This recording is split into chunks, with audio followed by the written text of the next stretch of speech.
현장 취재 기자로 연결하겠습니다. 조용성 기자 나오십시오. 네, 서울중앙지방법원에 나와 있습니다. 네, 그곳에서 취재한 내용 자세히 전해 주시죠. 네, 오전 10시 반에 시작한 이재용 삼성전자 부회장에 대한 구속 전 피의자 신문은 4시간 동안 진행된 뒤 끝났습니다. 그만큼 특검과 이 부회장 변호인단의 공방이 치열했다는 증거인데요. 4시간 동안 신문을 받은 이 부회장은 피곤한 기색으로 기자들의 질문에 아무런 답도 하지 않고 이곳 서울중앙지방법원을 빠져나갔습니다. 이 부회장의 대기 장소는 장소 변경을 거듭하다 서울구치소로 결정됐습니다. 이에 따라 이 부회장은 서울구치소에서 머물며 영장실질 심사 결과를 기다리게 됩니다.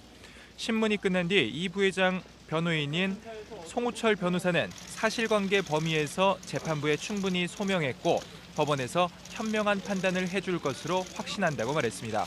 이어 가장 쟁점이 되는 게 무엇이었느냐는 질문에는 뇌물공여죄에 있어 대가성 여부가 가장 논란이 됐다며 이에 대해 변호인단은 충분히 소명했다고 밝혔습니다. 신문에서 특검 측은 영장에 적용한 이 부회장의 430억 원대 뇌물공여 혐의는 경영승계와 관련한 대가를 바라고 최순실 씨 측에 지원한 뇌물이라는 점을 강조하며 집중적으로 파고든 것으로 전해졌습니다. 반면 삼성 측은 경영승계 관련 부정청탁이 없었고 대통령의 압박에 마지못해 지원한 것이라는 정황 증거를 내세우며 방어 논리를 펼친 것으로 알려졌습니다. 조 의원 영장 전담 판사는 특검 측과 이 부회장 측이 법정에서 밝힌 입장 등을 토대로 자료를 검토한 뒤 구속 여부를 결정하게 됩니다. 네, 그러니까 대가성이 있었느냐, 그리고 대통령의 강요에 의해서 피해자냐 아니냐, 그 부분이 쟁점이었다는 얘기입니다. 그 부분이 아주 오래 진행됐습니다. 조금 전 보여드린 화면이 319 법정에서 심사를 받고서 1층으로 내려오는 이재용 부회장 모습이었습니다. 이 319호 법정 좀 더 설명을 해주시죠. 네, 이 부회장에 대한 심사가 진행되고 있는 것은 서울중앙지법 319호 법정입니다. 지난 2006년 비자금을 조성한 혐의로 정몽구 현대차그룹 회장이 이곳에서 심사를 받은 뒤 구속됐고 그 다음 해에는 김승현 하나그룹 회장이 보복폭행 혐의로 2013년에는 이재현 CJ그룹 회장이 비자금을 운용해 횡령 탈세한 혐의로 구속됐습니다. 또 신동빈 롯데그룹 회장의 영장이 기각된 곳이기도 합니다. 아울러 국정농단 사태의 핵심 인물인 최순실 씨와 차은택 씨, 김종 전 문체부 차관, 장시호 씨 등의 구속도 이곳에서 결정됐습니다. 오늘 이 부회장의 구속 여부를 결정하는 조 의원 판사는 오늘 하루 이례적으로 이 부회장 건 하나만 맡았습니다. 심사에 많은 시간이 소요될 것으로 예상돼 법원이 해당 건만 배정한 것으로 분석됩니다. 이 부회장의 구속 여부는 내일 새벽쯤 결정될 것으로 보입니다. 과거 롯데 신동빈 회장의 경우에도 구속 여부가 새벽 4시쯤 판가름 났는데요. 이번에도 쟁점이 많고 법리적 다툼이나 사회적 여파가 큰 만큼 재판부가 결정을 내리는데 상당히 오랜 시간이 걸릴 것으로 예상됩니다. 지금까지 서울중앙지방법원에서 YTN 조용성입니다. 네, 이번엔 특검 분위기 알아보겠습니다. 김승환 기자 나오십시오. 네, 특검 사무실에 나와 있습니다. 네, 특검 분위기는 어떻습니까? 네, 특검은 수사 개시 이후 처음 대기업 총수를 대상으로 구속영장을 청구했죠. 영장 발부 여부에 따라서 최종적으로 박 대통령을 향하는 뇌물죄 수사의 향방에 큰 영향을 받을 수 있는 만큼 긴장한 분위기가 역력합니다. 특검 측은 조금 전 법원에서 열린 구속 전 피의자 신문에 최선을 다했기 때문에 법원의 현명한 판단을 기대한다, 이렇게 또 짧게 밝혔습니다. 또 대통령의 대면 조사 없이 이 부회장에 대해서 영장을 청구한 것이 급한 것이 아니냐는 지적을 일축하며 정상적으로 수사 진행 계획에 따라서 진행된 것이다, 이렇게 강조했습니다.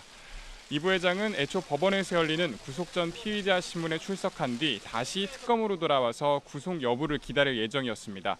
하지만 원칙적으로 대기 장소는 법원에서 결정하는 만큼 법원의 결정에 따라서 서울구치소에서 대기하는 것으로 결정이 됐습니다.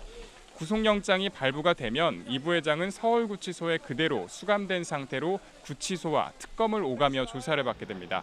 하지만 영장이 기각되면 그 즉시 구치소를 나와서 집으로 돌아가게 됩니다. 특검은 삼성이 최순실 씨 측에 준 돈이 사실상 박 대통령에게 준 뒷돈이고 최종 결정권자인 이 부회장이 지원을 결정했다고 보고 있습니다. 하지만 삼성 측은 대통령의 강요와 압박으로 지원을 결정했고 경제에 미칠 파장과 증거인멸의 우려가 없다는 점을 고려해 불구속의 당위성을 주장해왔습니다. 이와 함께 이른바 문학의 블랙리스트 의혹의 정점에 있는 김기춘 전 청와대 비서실장과 조윤선 장관도 어제 오전 특검에 소환돼 강도 높은 조사를 받고 오늘 새벽 귀가했죠. 특검은 어제 국회 국조특위로부터 김기춘 전 비서실장의 위증 혐의에 대해서 고발장을 제출받았다고 밝혔습니다. 고발장에는 블랙리스트 존재 여부에 대한 김 전 실장이 대답한 부분이 위증 혐의에 포함된 것으로 알려졌습니다. 다만 특검은 두 사람에 대해서 재소환 계획은 없다고 선을 그었는데요. 또 지금까지 보여온 진술 태도를 유지했다고 밝혀서 대부분 혐의를 부인한 것으로 보입니다. 이에 따라 현재까지 조사된 결과를 종합하고 관련 진술을 검토한 뒤 늦어도 내일까지 두 명에 대한 구속영장 청구 여부를 결정할 계획이라고 밝혔습니다.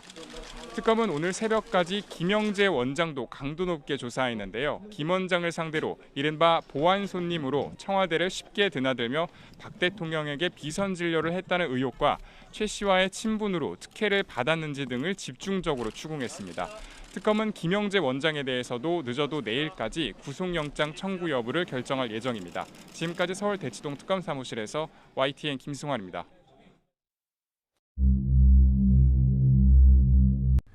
네, 지금 대부분 지역이 미세먼지로 뒤덮였습니다. 경기와 인천 지역에는 초미세먼지주의보도 발령됐다고 하는데요. 네, 자세한 먼지 상황은 캐스터 연결해서 알아보겠습니다. 김조현 캐스터. 네, 서울은 마치 하얀 장막이 내려앉은 듯합니다. 햇살까지 가로막혀서 날이 무척 흐리고요. 저 뒤로 보이는 건물들은 형태가 제대로 보이지 않고 있습니다.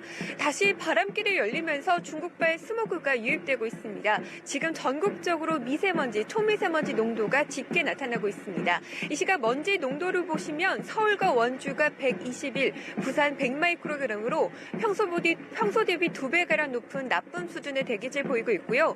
김포를 비롯해 일부 지역은 매우 나쁨 수준까지 올라 있습니다. 또 초미세먼지 주의보까지 발령됐습니다. 경기 북부 인천에 이어서 경북 김천 권역까지 확대되고 있습니다. 겨울철에 발생하는 미세먼지의 경우 농도가 높고요. 또 독성까지 짙은데요. 우리 몸에 미치는 악영향이 더 크다는 분석들이 많습니다. 오늘은 가급적 외출을 자제하시는 게 좋겠지만 바깥 활동을 하신다면 꼭 황사 마스크를 착용하시는 게 좋겠습니다. 추위는 오늘도 덜합니다. 현재 시각 서울이 영상 2.5도, 광주 7.3도, 부산은 8.7도로 평년 기온을 웃돌고 있습니다. 내일도 크게 춥진 않겠습니다. 다만 내일 밤부터 서울 경기 지역을 시작으로 절기 대안인 모레는 전국적으로 눈이 내릴 것으로 보입니다. 지금 예상으로는 중부지방과 호남 서해안을 중심으로 제법 많은 눈이 쌓일 것으로 보이니까요. 기상 정보를 꾸준히 참고하시는 게 좋겠고요. 눈이 그친 뒤에는 다시 찬바람이 불면서 영하 10도 안팎의 강추위가 밀려들 것으로 보입니다. 주 후반에는 날씨 변덕이 심할 것으로 보이니까요. 꼭 참고하셔야겠습니다. 지금까지 남산에서 전해드렸습니다. 삼성 측은 경영승계 관련 부정청탁이 없었고 대통령의 압박에 마지못해 지원한 것이라는 정황 증거를 내세우며 방어 논리를 펼친 것으로 알려졌습니다. 조 의원 영장 전담 판사는 특검 측과 이 부회장 측이 법정에서 밝힌 입장 등을 토대로 자료를 검토한 뒤 구속 여부를 결정하게 됩니다. 네, 그러니까 대가성이 있었느냐, 그리고 대통령의 강요에 의해서 피해자냐 아니냐, 그 부분이 쟁점이었다는 얘기입니다. 그 부분이 아주 오래 진행됐습니다. 조금 전 보여드린 화면이 319 법정에서 심사를 받고서 1층으로 내려오는 이재용 부회장 모습이었습니다.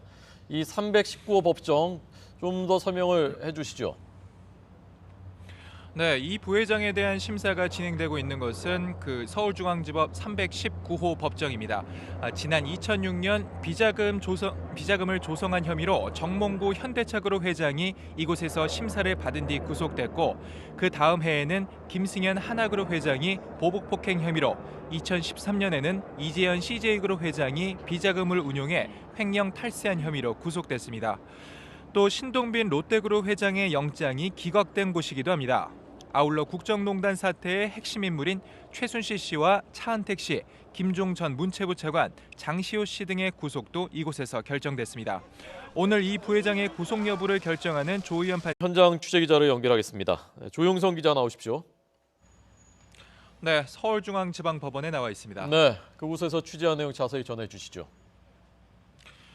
네, 오전 10시 반에 시작한 이재용 삼성전자 부회장에 대한 구속전 피의자 신문은 4시간 동안 진행된 뒤 끝났습니다.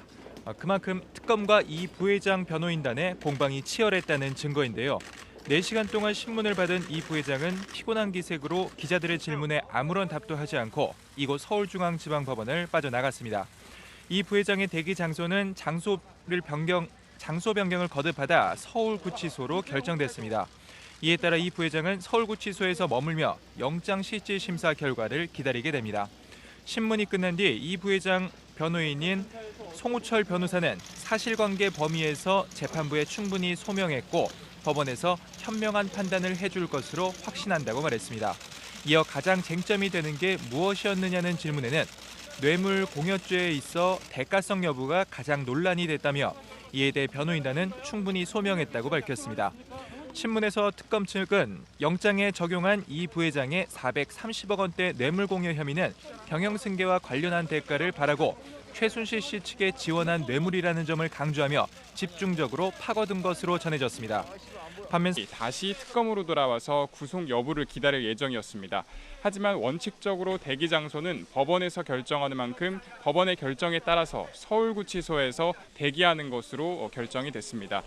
구속영장이 발부가 되면 이 부회장은 서울구치소에 그대로 수감된 상태로 구치소와 특검을 오가며 조사를 받게 됩니다. 하지만 영장이 기각되면 그 즉시 구치소를 나와서 집으로 돌아가게 됩니다. 특검은 삼성이 최순실 씨 측에 준 돈이 사실상 박 대통령에게 준 뒷돈이고 최종 결정권자인 이 부회장이 지원을 결정했다고 보고 있습니다. 하지만 삼성 측은 대통령의 강요와 압박으로 지원을 결정했고 경제에 미칠 파장과 증거인멸의 우려가 없다는 점을 고려해 불구속의 당위성을 주장해왔습니다. 이와 함께 이른바 문학의 블랙리스트 의혹의 정점에 있는 김기춘 전 청와대 비서실장과 조윤선 장관도 어제 오전 특검에 소환돼 강도 높은 조사를 받고 오늘 새벽 귀가했죠. 특검은 어제 국회 국조특위로부터 김기춘 전 비서실장의 위증 혐의에 대해서 고발장을 제출받았다고 밝혔습니다. 고발장에는 블랙리스트 존재 여부에 대한 김 전 실장이 대답한 부분이 위증 혐의에 포함된 것으로 알려졌습니다. 다만 특검은 두 사람에 대해서 재소환 계획은 없다고 선을 그었는데요. 또 지금까지 보여온 진술 태도를 유지했다고 밝혀서 대부분 혐의를 판사는 오늘 하루 이례적으로 이 부회장 건 하나만 맡았습니다. 심사에 많은 시간이 소요될 것으로 예상돼 법원이 해당 건만 배정한 것으로 분석됩니다. 이 부회장의 구속 여부는 내일 새벽쯤 결정될 것으로 보입니다. 과거 롯데 신동빈 회장의 경우에도 구속 여부가 새벽 4시쯤 판가름 났는데요. 이번에도 쟁점이 많고 법리적 다툼이나 사회적 여파가 큰 만큼 재판부가 결정을 내리는데 상당히 오랜 시간이 걸릴 것으로 예상됩니다. 지금까지 서울중앙지방법원에서 YTN 조용성입니다. 네, 이번엔 특검 분위기 알아보겠습니다. 김승환 기자 나오십시오. 네, 특검 사무실에 나와 있습니다. 네, 특검 분위기는 어떻습니까? 네, 특검은 수사 개시 이후 처음 대기업 총수를 대상으로 구속영장을 청구했죠. 영장 발부 여부에 따라서 최종적으로 박 대통령을 향하는 뇌물죄 수사의 향방에 큰 영향을 받을 수 있는 만큼 긴장한 분위기가 역력합니다. 특검 측은 조금 전 법원에서 열린 구속전 피의자 신문에 최선을 다했기 때문에 법원의 현명한 판단을 기대한다 이렇게 또 짧게 밝혔습니다. 또 대통령의 대면 조사 없이 이 부회장에 대해서 영장을 청구한 것이 급한 것이 아니냐는 지적을 일축하며 정상적으로 수사 진행 계획에 따라서 진행된 것이다 이렇게 강조했습니다. 이 부회장은 애초 법원에서 열리는 구속전 피의자 신문에 출석한 뒤 부인한 것으로 보입니다. 이에 따라 현재까지 조사된 결과를 종합하고 관련 진술을 검토한 뒤 늦어도 내일까지 2명에 대한 구속영장 청구 여부를 결정할 계획이라고 밝혔습니다. 특검은 오늘 새벽까지 김영재 원장도 강도 높게 조사했는데요. 김 원장을 상대로 이른바 보안 손님으로 청와대를 쉽게 드나들며 박 대통령에게 비선 진료를 했다는 의혹과 최 씨와의 친분으로 특혜를 받았는지 등을 집중적으로 추궁했습니다. 특검은 김영재 원장에 대해서도 늦어도 내일까지 구속영장 청구 여부를 결정할 예정입니다. 지금까지 서울 대치동 특검 사무실에서 YTN 김승환입니다. 네, 지금 대부분 지역이 미세먼지로 뒤덮였습니다. 경기와 인천 지역에는 초미세먼지주의보도 발령됐다고 하는데요. 네, 자세한 먼지 상황은 캐스터 연결해서 알아보겠습니다. 김조현 캐스터. 네, 서울은 마치 하얀 장막이 내려앉은 듯합니다. 햇살까지 가로막혀서 날이 무척 흐리고요. 저 뒤로 보이는 건물들은 형태가 제대로 보이지 않고 있습니다. 다시 바람길이 열리면서 중국발 스모그가 유입되고 있습니다. 지금 전국적으로 미세먼지, 초미세먼지 농도가 짙게 나타나고 있습니다. 이 시각 먼지 농도를 보시면 서울과 원주가 121, 부산 100마이크로그램으로 평소 대비 2배가량 높은